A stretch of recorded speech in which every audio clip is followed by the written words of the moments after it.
From land to air naman tayo ngayon, Audrey. Tuwing tayo po isasakay ng eroplano, ang mga flight attendant po ang unang sumasalubong po at gumagabay sa atin. Dahil dyan ay may mga ilan sa ating ang humahanga sa kanila at gusto ring sundan ang kanilang mga yapak. Kaya naman para malaman natin kung paano nga ba maging isang flight attendant, makakasama po natin this morning si Ma'am Monisa Sheila Barreto Laksamana, isang flight attendant ng training center owner at instructor. Magandang umaga po at welcome sa Rise and Shine Pilipinas. Rise and Shine Pilipinas. Ayan. Good morning. Good morning, Miss Moni. O talaga. Ibang energy ng mga flight attendants. Siyempre kailangan na nakangiti agad kapag sasakay ka ng eroplano. Alam mo, to be honest, pinangarap ko rin minsan maging flight attendant. Pwede ka, Miss Dayan. Nung bata ako, kaso baka dinala ako sa ibang path of career. Eto na, sige, Miss Moni, para mas ma-expound natin, ano ba yung mga roles ng flight attendant? Okay. At dalawa yan ang major roles ng flight attendant sa aircraft. Kaya may flight attendant, ang unang-unang pinaka-importante ay makarating sila sa kanilang destinasyon ng safe. Ayun. Yan, ng ligtas. Kasi maraming pwede silang ma-encounter ng mga emergencies sa aircraft. Mga medical emergencies din. And the second one is the cabin service, which is yung welfare and comfort ng mga pasahero, yung mga needs nila during the flight. Well, ito po kasi napapansin ko lang na ang gaganda ng mga flight attendant. Meron akong aunt na maganda siya, matangkad, naging flight attendant din po. No? Pero sa mga ka-RSP natin na mga nangangarap maging flight attendant, may required po ba na minimum height, educational attainment, at iba pa? Ano po yung mga requirements para maging isang flight attendant? Flight attendant. Nung time ko, dapat ang babae, ang height ay 5'3". Sa lalaki naman, 5'6". Sa ngayon, mga flexible ng mga airlines, hindi na tumitingin sa kung 5'3" or 5'6". Importante yung 212 na arm reach. Okay. Kasi kapag naglalagay ng mga luggage, di ba? Kahit na 5 flat ka, pero para kang elastic man, kaya mong abutin yon, pwede. So, 212. ang height, halimbawa 5 flat, pero ang wingspan 8, pwede yun, abot yun.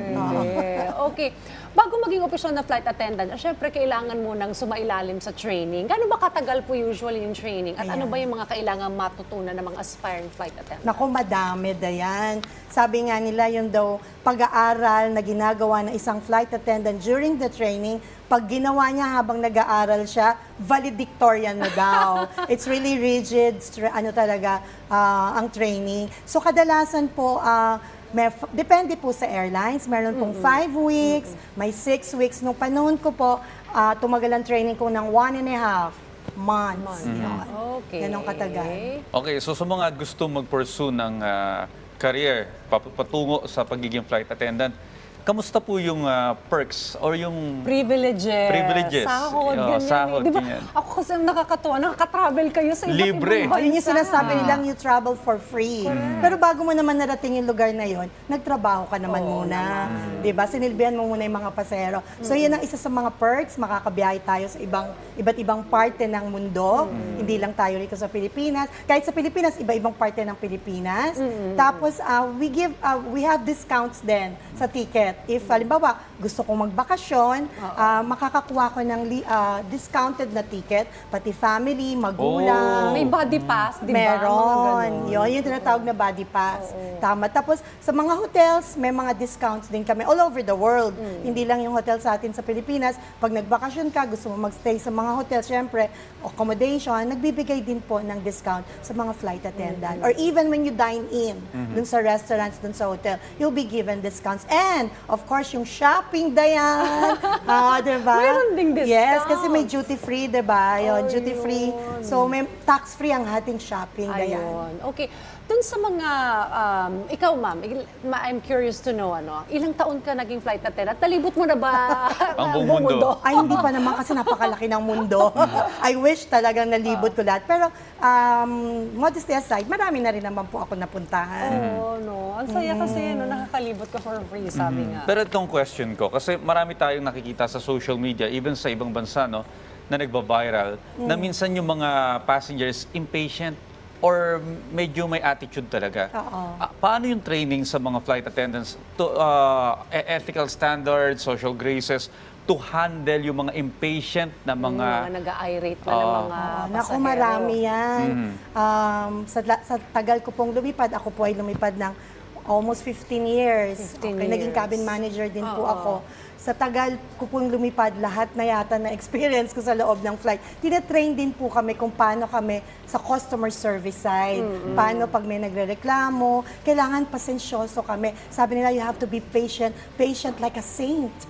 Di ba? Kasi different attitude, different Nationality. cultures, nationalities. Correct. Talagang makikisama ka. And plus, yung mga katrabaho mo, iba-ibang lahi din yan. So, kailangan may pasensya ka, yung social graces, yung personality mo.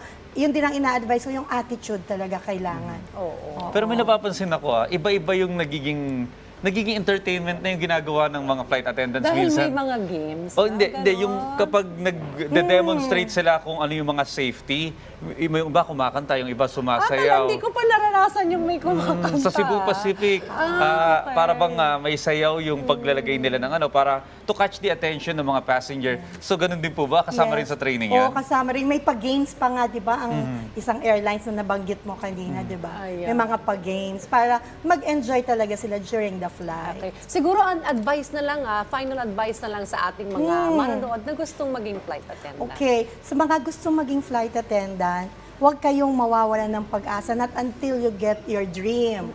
Okay, pursue your dream. Ayan, at gawan nyo rin ng mag-training kayo, or like, if meron kayong weakness, halimbawa ang kahinaan nyo, communication skills, those things po pwede nyong matutunan. So lahat ng mga weakness nyo, yung personality, tamang attitude, yan po ang kailangan sa pagiging flight attendant. Just pursue your dreams. Ayan. Well, good luck sa mga aspiring flight attendants natin dyan at magaganda yung mga tips na ibinigay sa atin ni Ms. Moni Sheila Barreto Laksamana. Salamat po sa Thank you pagbahagi so po ng much. inyong Thank you kaalaman. so much. Dito po sa Rise and Shine Pilipinas. Maraming salamat po. Thank you.